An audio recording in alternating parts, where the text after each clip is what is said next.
Queridos irmãos, queridas irmãs em Cristo, irmãos e irmãs que nos acompanham pelos meios de comunicação. O Padre gostaria de basear a reflexão de hoje principalmente na primeira leitura.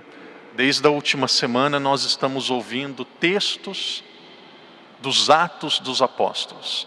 Atos dos Apóstolos é a primeira história da igreja. Santo Agostinho diz que nós apenas amamos aquilo que nós conhecemos. Por isso, se nós queremos amar a igreja, nós precisamos conhecer a igreja. Não é apenas um direito, deve ser questão de amor e um dever até dos católicos conhecer a sua história. Então hoje nós vamos ter a oportunidade de meditar sobre mais um capítulo, mais uma parte da história da nossa igreja.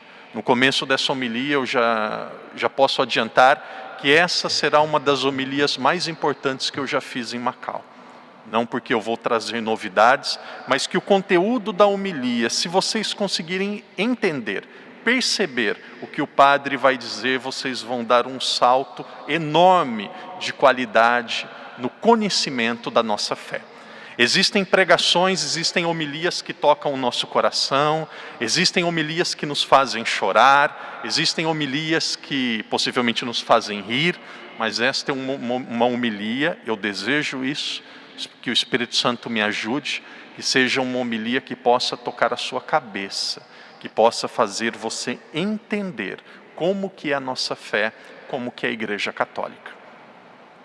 Capítulo 6 de Atos dos Apóstolos nos narra que a comunidade no seu início tinha um problema. Nós tínhamos dois grupos de pessoas. Nós tínhamos aqueles que vieram de origem judaica e nós tínhamos aqueles que nós chamávamos de helenistas, aqueles que vieram de origem grega, de origem estrangeira. De repente, aqueles que eram de origem estrangeira começaram a reclamar e questionar porque o serviço dos apóstolos estava caindo um pouco em qualidade. Principalmente o serviço que os apóstolos deveriam dar às viúvas. Eles começaram a dizer, mas as nossas viúvas não são visitadas, as nossas viúvas não são tratadas como elas deveriam. Então os apóstolos chegaram a uma conclusão. Qual que foi a conclusão? Aprendi isso quando eu estava no seminário. Nós não podemos abraçar o mundo. Você não pode fazer tudo. Por exemplo, quando o padre está gravando uma homilia, um vídeo para vocês, eu não posso apertar o celular, fazer o vídeo, depois preparar e mandar para todo mundo. Não, a gente tem que trabalhar em equipe. Chega um momento da nossa vida que a gente percebe que não dá para fazer tudo. Nós precisamos de pessoas juntas. Então os apóstolos chegaram a uma conclusão. Os apóstolos não podiam fazer tudo.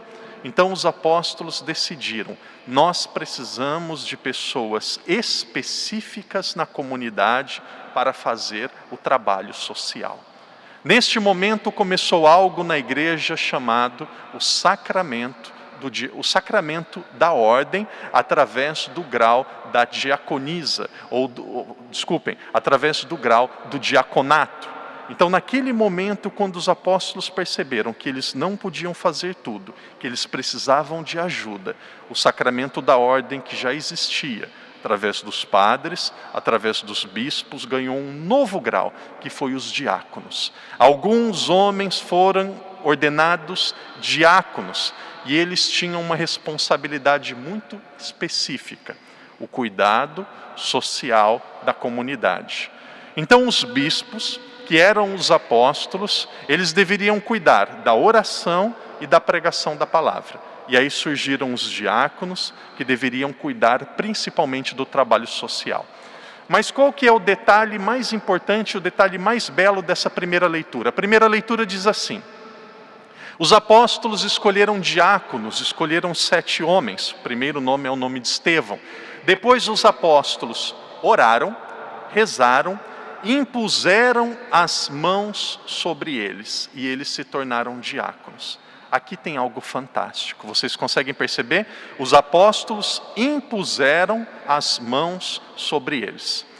Vocês já tiveram oportunidade alguma vez de participar de uma ordenação de padre? Vocês já participaram alguma vez de uma ordenação sacerdotal? Depois, quem sabe, vocês vão encontrar as fotos lá do dia 11 de 11 de dezembro de 2011, foi a minha ordenação no Brasil. Tem um momento na ordenação que o bispo ele coloca as mãos na cabeça do padre, ele faz uma oração e a partir daquele momento, através da efusão do Espírito Santo, aquele diácono, aquele homem se torna padre. Vocês percebem como que é a tradição e como que acontece o sacramento na Igreja Católica? Existe um sacramento chamado sacramento da ordem. Como que é o sacramento da ordem? Como que alguém se torna padre? Um dia, um bispo colocou as mãos na minha cabeça, fez uma oração por mim e eu fui ordenado padre. Um dia, para ter a ordenação de um bispo, preciso 3 bispos. Um dia, 3 bispos colocaram a mão na cabeça daquele bispo que me ordenou, fez uma oração e aquele bispo se tornou bispo. Aqueles bispos que colocaram as mãos na cabeça do bispo que me ordenou, também tiveram bispos que colocaram as mãos na cabeça dele, ou deles, rezaram e eles foram ordenados bispos. Estes tiveram bispos antes deles que fizeram a mesma coisa. E nós vamos voltando, até nós chegarmos nos apóstolos. Veja a beleza. Jesus deixou os 12 apóstolos e o sacramento da ordem surgiu na última ceia. Surgiu o sacramento da ordem, surgiu o padre, o bispo. E aqueles padres e bispos que eram os apóstolos, quando eles colocaram a mão, ou as mãos, fizeram a imposição das mãos na cabeça daqueles homens, aqueles homens se transformaram em diáconos. São Paulo diz em outra passagem que quando ele colocou as mãos na cabeça daqueles que o seguiam, aqueles homens se tornaram padres. Então, por que nós temos um bispo na igreja? Porque um bispo na igreja, ele é um legítimo sucessor de um dos apóstolos de Jesus. Isto só existe na Igreja Católica. Alguns dias atrás, uma pessoa me dizia assim, dizia de uma forma educada, mas questionadora, qual que é a minha diferença entre eu e você, e ele dizia com essas palavras, entre eu e você, Daniel. Qual que é a minha diferença entre eu e você? Nós somos os mesmos, nós somos a mesma coisa. Qual que é a diferença entre eu e um padre? Não tem diferença nenhuma.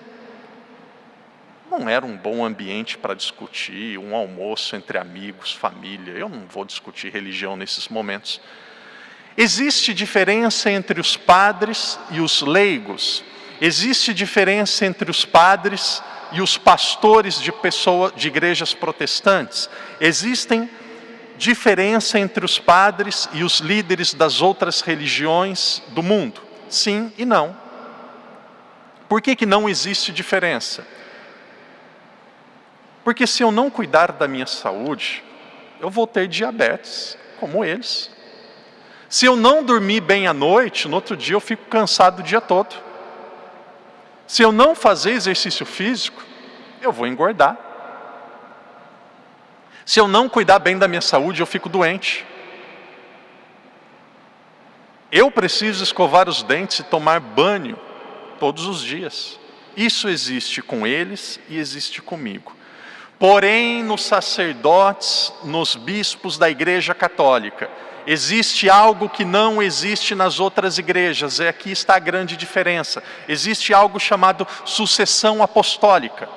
Um dia, um bispo colocou as mãos na minha cabeça, fez a imposição das mãos, fez a mesma oração que foi feita pelos apóstolos na cabeça daqueles homens que se tornaram diáconos. E a partir daquele momento surge algo chamado sacramento da ordem. A partir daquele momento surge um sacramento. A partir daquele momento surge uma nova realidade na igreja. Eu tenho amigos que são de outras igrejas. Por exemplo, vizinho da minha casa, eu moro aqui perto da Sé, vizinho da minha casa tem uma igreja protestante. O pastor Lawrence é um grande homem. Um homem muito agradável, eu gosto de conversar com ele, já fui na casa do pastor, e na casa do pastor tem fotos de todos os lugares que ele já morou, na África, de todos os lugares do mundo.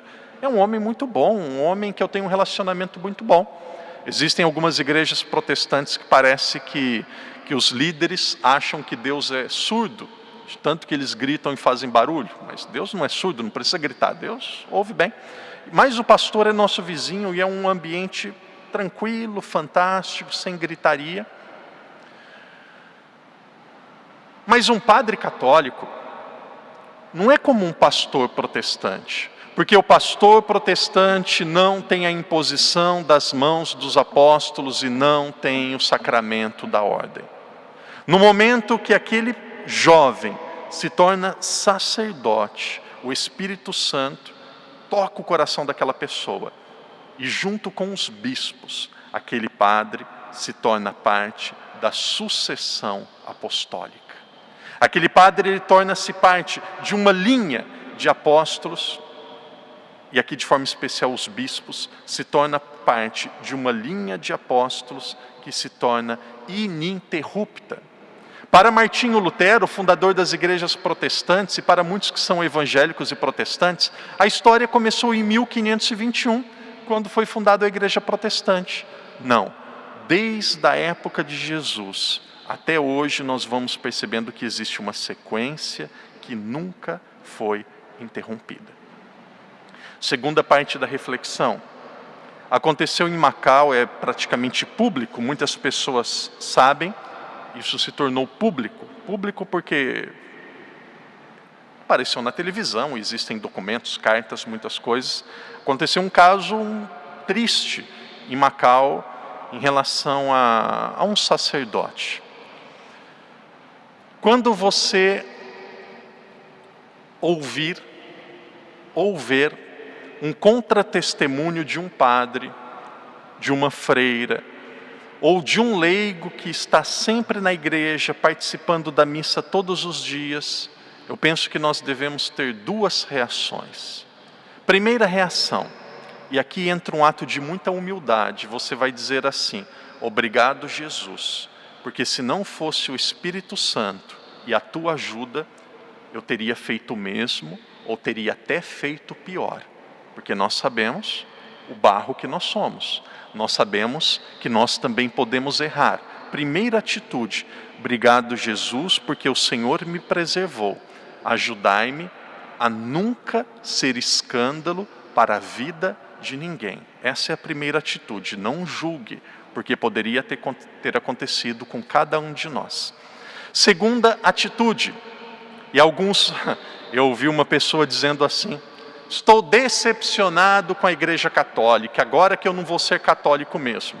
E é interessante que estas expressões, estou decepcionado com a igreja católica, agora que eu não vou ser católico mesmo, saem sempre da boca de pessoas que não vêm na igreja, de pessoas que querem se justificar. Existem pessoas procurando um problema, procurando um erro na igreja para justificar a preguiça e a falta de fé delas. Então a pessoa não quer vir na igreja, aí ela vê alguma coisa errada e fala: eu não vou por causa daquilo. Desde o começo da igreja, houve problemas. Jesus escolheu 12 apóstolos. Um dos apóstolos foi um traidor e era um ladrão. Roubava o dinheiro da comunidade. Agora, vocês acham que é justo dizer que Jesus não foi um grande homem? Que Jesus não merece o nosso respeito? Que Jesus não realizou uma boa missão porque um daqueles que ele escolheu errou? Não, o problema não é de Jesus, o problema é de Judas. Na igreja acontece a mesma coisa, quando acontecem problemas com padres, com freiras, problemas com leigos, nós vamos dizer assim: não deveria ter acontecido. Isso dói no meu coração, nós devemos sentir dor, nós devemos sentir tristeza. Mas você vai dizer assim: a igreja é muito maior do que isso. A igreja nunca pediu para padre, freira e nenhum leigo dar contra-testemunho. Muito pelo contrário.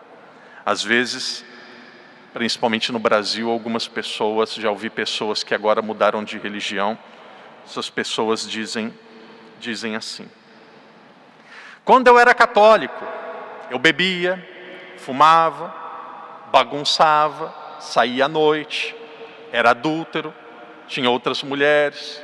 Quando eu era católico eu fazia tudo isso. Agora eu entrei para a igreja evangélica, entrei para a igreja protestante. Eu aceitei Jesus, sou totalmente diferente. Vocês já ouviram alguma vez algum padre mandando algum fiel bater na mulher? Algum fiel beber? Vocês já ouviram alguma vez algum fiel mandando as pessoas ficarem fumando? Já ouviram alguma vez algum fiel mandando a pessoa ficar... algum padre mandando os fiéis ficarem saindo à noite, fazendo coisa errada? Não, esse era um péssimo católico. Era um péssimo católico, não era um católico de verdade. Na verdade, nunca foi católico de fato. Que Deus nos ajude a permanecermos firmes na nossa fé. Que Deus nos ajude a amarmos o pecador, mas odiarmos o pecado e fazermos aquilo que nós podemos para vivermos segundo os ensinamentos de Deus. O Padre encerra a reflexão dizendo a mesma coisa que eu falei no começo desta homilia. Na Igreja Católica, só na Igreja Católica, que foi a igreja fundada por nosso Senhor Jesus Cristo, existe algo chamado sucessão apostólica. Os apóstolos impuseram as mãos, diz o capítulo 6 de Atos dos Apóstolos. Os apóstolos impuseram as mãos e aqueles homens se tornaram diáconos. Na Igreja Católica existe até hoje este costume, este sacramento da imposição das mãos, que é o sacramento do sacerdócio. Louvado seja Deus por este sacramento e por essa sucessão ininterrupta que já dura 2000 anos. Seja feliz, se alegre, se orgulhe pela sua igreja. A nossa igreja não é fruto de sonho, de divisão, a nossa igreja não é fruto de brigas, a nossa igreja humanas, a nossa igreja é fruto do sangue de Cristo que foi derramado na cruz. Que amemos a nossa fé, que amemos a nossa igreja e que Deus nos ajude a permanecermos firmes e fiéis na nossa fé. Em silêncio façamos nossa oração. Em silêncio peçamos que Deus nos ajude. Que Deus nos ajude, primeiramente, a rezar pelos pecadores. Que Deus nos ajude a conhecer e amar a nossa mãe, que é a igreja.